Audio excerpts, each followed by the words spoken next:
Noasa de Eurallumina. Arisera Mengianos, rappresentanza sindacali e una delegazione dei traballadores Eurallumina è andata a Castello. In noi ha dato via a assessori regionali a Sambienti, Donatella Spano e i rappresentanti di altri enti che tengono un ruolo in procedure amministrative, così che in fainas de punna e billa a subegantu teni di importo de fondamento vostri benitori dei traballadores. Is operaius Eurallumina funt in tre euro permanenti con s'intento de torrai a fare partire is investimentos indittaus podorrai una possibilità di traballo a chi ne esistette posto foras de questo ciclo produttivo e de uno sustento economico minimo. Per istanti, poi pura 30 de su mese idas anti convocare un'assemblea informativa in s'apposento poi attoius de si stabilimento. Cronaca de Gonnesa, a uno desempleado d'anterrestau po ai puntu con uno guatteddo a Sovradi in sora Chigussu via Drommio. A Giuliano Viredda, 42 anni de Gonnesa, d'anterrestau is carabinieri con s'imputo de verta grais, abuso in famiglia e dannos.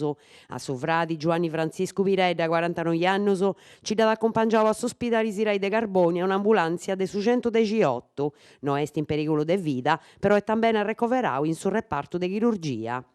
A Giuliano Viredda, i carabinieri incidenti lompio in sa presoni de Uda, in noi ad avettai su processo. Poi moi no è tambeni graro, poita Giuliano Viredda pa di stocchigiao a sovra di manno, narantaghi in capasa, fia d'imbriago.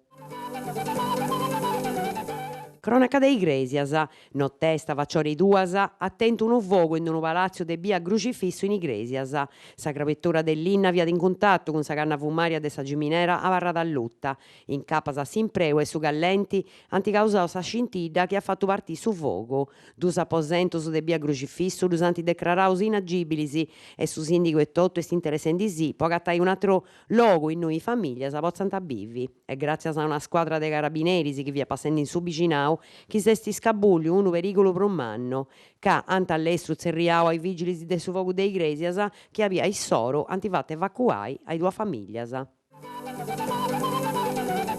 Niazzu Locci assume s'uffizio tecnico comunali. Niazzu Locci, consiglieri regionali de Forza Italia, ha denunziato s'attoppo dei uffizi comunali a Parrisù, l'ompius a su Cancaro, con professionistas istraccos, sen a riferimento, secondo ogni procedura di approvazione con i permissos edilizios su firmus. Una situazione che su sindico de Sant'Antioco Mario Corongiu, deputy, sempre a Parri del Locci, a settiai su all'estru possibili. Su sindico, serra su consiglieri, teni dogna aina può arrangiare i scontos e a reimprassai su personali chi vartada. Non si depi disincurai e a simbessi depi concordai un atto più lestro con i professionistas de sa banda chi oi funta su disispero.